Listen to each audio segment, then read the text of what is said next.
અત્યારે મારે ટ્યુશન શરૂ છે તો હું બાળકોને ભણાવી રહી છું. એ લોકોને બુધવારે વેકેશન પડે છે તો મારે પણ બુધવારે વેકેશન પડે છે. તો ગાઈસ અત્યારે જો તો એનો ટેલર હું તમને બાળકોને ન બતાવું. પહેલું પાંચમું ઇન્ટુ કોનું હતું તો પાંચમું ઇન્ટુ એક રાજહંસનું હતું. બીજું બતક માતાને ખબર કેમ ન પડી તો બોલ. બતક માતાને ખબર ન પડી કારણ કે બધા ઈંડા એક સરખા તેને બધા કદરૂપું કહેતા હતા. તેનું કારણ શું હતું? તેને બધા કદરૂપું કહેતા તેનું કારણ તે બધાથી અલગ હતું અને થોડું મોટું હતું. જો કદરૂપા બતકે ઘર છોડવાનું નક્કી કેમ કર્યું? કદરૂપા બતકે ઘર છોડવાનું નક્કી કર્યું કારણ કે તેની સાથે બીજા બધા રમતા નહીં અને ડરતા હતા. પ્રશ્ન 2. બતકે સુરક્ષિત જગ્યાએ કેટલા ઈંડા મૂક્યા? બતકે સુરક્ષિત જગ્યાએ 4 ઈંડા. બીજું બતકે બધા બચ્ચાને શું શીખવાડવા લઈ ગઈ? બતકે બધા બચ્ચાને તરતા શીખવાડવા લઈ ગઈ. ડોશીમાએ કદરૂપા બતકને ક્યાં સુધી પોતાની ઝૂંપડીમાં રાખવા કહ્યું? ડોશીમાએ કદરૂપા બતકને તે વાવાઝોડું શાંત થાય ત્યાં સુધી પોતાની ઝૂંપડીમાં રાખવા કહ્યું. કદરૂપું બતક ખરેખર શું હતું? કદરૂપું બતક ખરેખર એક રાજહંસ હતું.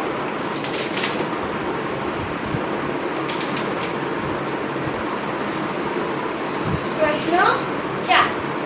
કદરૂપું પહેલું ખૂબ ઉડી લે સાચું. પોતાનું પ્રતિબિંબ જોવા ધીરે રાખો. ખોટું.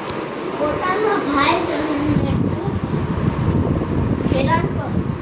ખોટું.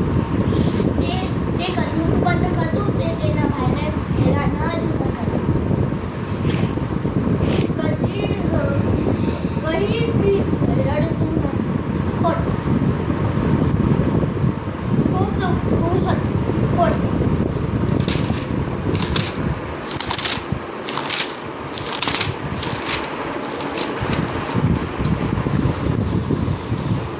પાઠ 7 એક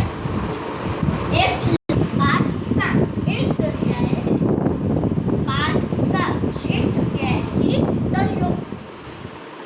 હનુમાનના માતા પિતાનું નામ શું હતું?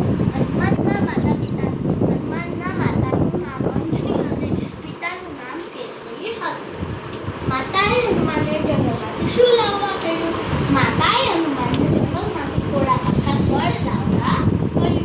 હનુમાન શું પકડે તો તેમનાથી મોટો ખવાય. હનુમાન જમણો હાથનો ઊંટું પકડે તો તેમનાથી મોટા ખવાય. હનુમાન શું પકડે તો તેમનાથી નાના ખવાય. હનુમાન ટચલી આંગળીનો અંગૂઠો પકડે તો તેમનાથી નાના ખવાય. હનુમાને અશોક વાટિકામાં શું કર્યું?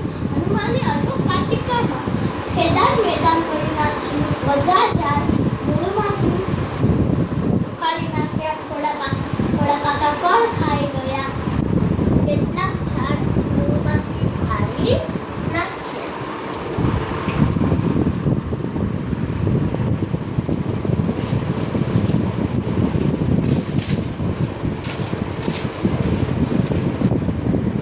આપણે આવા ઘણા થોડાક પાઠ શું?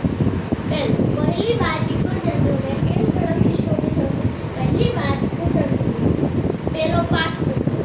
પાઠ 8 કીડી હતી કે હાથી હશે? ટીંકુ એટલે કીડી, ચંદુ એટલે હાથી. તે પાઠનું નામ છે. ચંદુ ઠપકો ના કરી શકે માટે ટીંકુએ શું યુક્તિ સમજી? ચંદુ ઠપકો ના કરી શકે તો એક યુક્તિ થઈ. ચંદુ ટીંકુના કાન પાછળ સંકળાઈ ગઈ.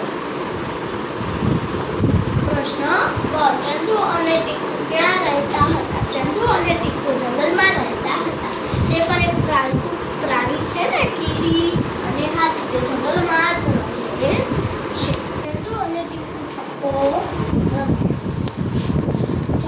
પાછળ સંતાયેલા ચંદુની શું દેખાતી હતી? ઝાડ પાછળ સંતાયેલી બીજી વાટી કે સંતાઈ બીજી વાટી કો ચંદુને કાંઈ પાછળ સંતાઈ ગઈ.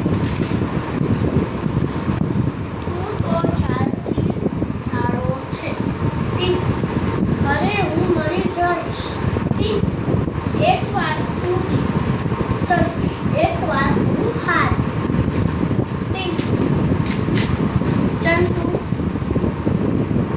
ચંદુ હાથ બીજું ટીંકુ પીઠ પવન ચંદુને ચામડી ઝાડ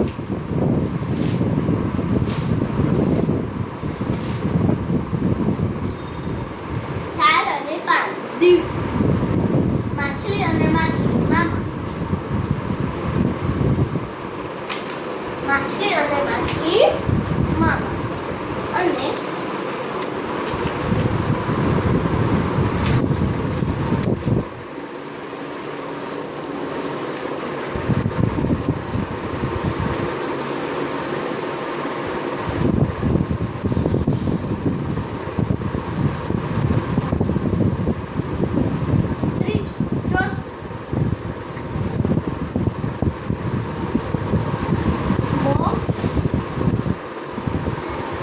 બોક્સ અને સ્ટાર ખાલી જગ્યા. શું થાય?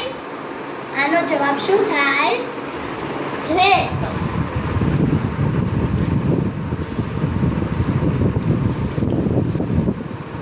કપ અને કેલ.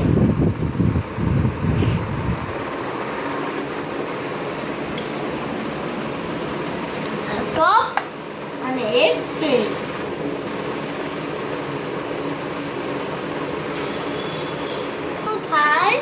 રંગો.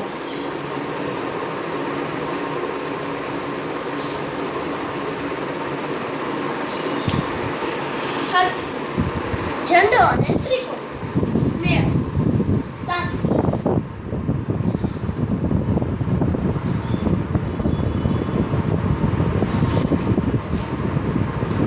તીર અને ત્રિકોણ.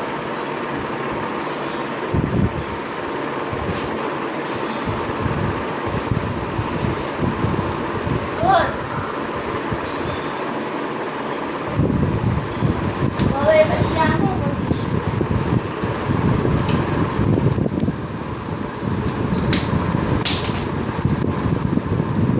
માછલી ઘર, તીર બોક્સ, કપ કેરી ફૂલ.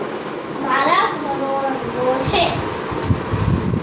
મારા ઘરે રંગો છે. બીજું સ્માઈલી ઘર, સ્ટાર, ચાંદો, દેખભાલ અને ફૂલ. આ રાત કાળી છે. સ્માઈલી કપ, ચોકલેટ, કપ કેરી, જગ, ઝંડો, ત્રિકોણ, ફ્લાવર.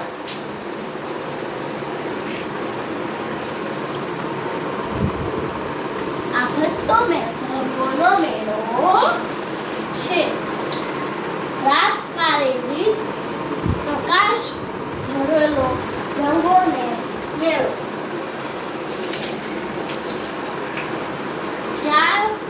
ચાર ફૂલ, ભમડો, સૂર્ય ચશ્મા, કપ, પેકેટ, ફૂગો, ફ્લાવર. તીર પ્રકાશ ભરેલો છે.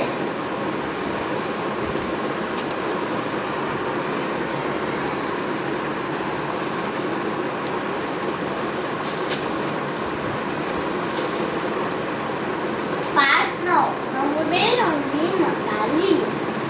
શ્રીએ કયા વ્રત કર્યા? શ્રીએ ગળું વ્રત, ખાટું વ્રત, તીખું વ્રત અને કડવું વ્રત. ને બાળકો આ છેલ્લો પાઠ છે 9.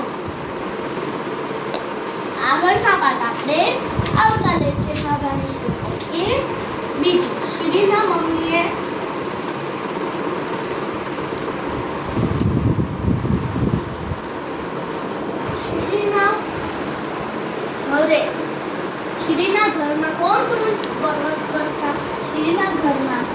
એના દાદા દાદી, મમ્મી પપ્પા, બીજા વડીલો પણ વ્રત કરતા.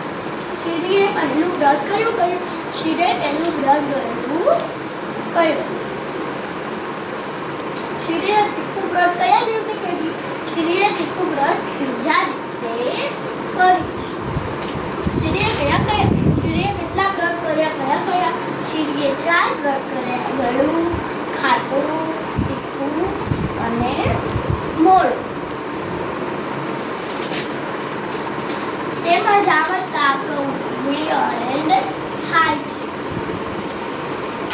લાઈક, શેર અને સબસ્ક્રાઇબ. તબ તક કે લીએ